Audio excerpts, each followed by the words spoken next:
Hello cuties, ఆలు చపాతి ఎలా చేద్దామో చూద్దామా.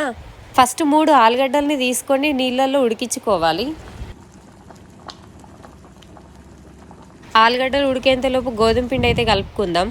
పిండిలో కొంచెం నూనె, సాల్ట్ వేసి మంచిగా కలుపుకోవాలి. ఇలా నేను చూపిస్తున్న విధంగా పిండి మెత్తగా కలుపుకోవాలి. నెక్స్ట్ ఇంతకుముందు స్టవ్ మీద పెట్టిన ఆలుగడ్డలు ఉడికినాయా లేదా అని చూసుకొని ఆ పొట్టు అనేది తీసేసుకోవాలి. ఇక్కడ ఆలుగడ్డ అయితే సరిగ్గా ఉడకలేదు, అందుకే లేయర్ అనేది సరిగ్గా రావట్లేదు. సో మీరైతే ఆలుగడ్డ సరిగ్గా ఉడికిందా లేదా అని కరెక్ట్గా చెక్ చేసుకోండి.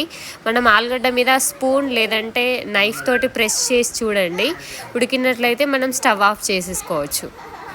ఆలుగడ్డల్ని చిన్న చిన్న ముక్కలుగా కట్ చేసుకుంటూ స్మాష్ అయితే చేస్తున్నాను. ఈ ఆలుగడ్డని పక్కన పెట్టి నెక్స్ట్ స్టవ్ ఆన్ చేసి బౌల్లో ఆయిల్ వేసేసి అందులో జీలకర్ర, ఆవాలు, అల్లం వెల్లుల్లి పేస్టు, పసుపు వేసాక ఇంతకుముందు స్మాష్ చేసిన ఆలుగడ్డ పేస్ట్ని ఇందులో వేయాలి. చపాతీలోకి ఆలు స్టఫ్ అయితే రెడీ అయిపోయింది. మనం ఆల్రెడీ గోధుమ పిండి కలిపి పెట్టుకున్నాం కదా, దాన్ని చిన్న చిన్న ముద్దలుగా చేసుకోవాలి.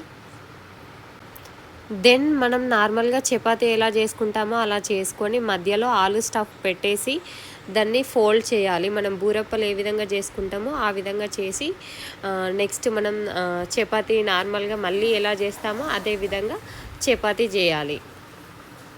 ఈ విధంగా చేసుకున్న తర్వాత మనం స్టవ్ ఆన్ చేసి చపాతీ పెనం పెట్టేసి ఆ చపాతీని అయితే కాల్చుకోవాలి. మనం చపాతీ కాల్చుకునేటప్పుడు నెయ్యి లేదంటే నూనె యూజ్ చేయొచ్చు.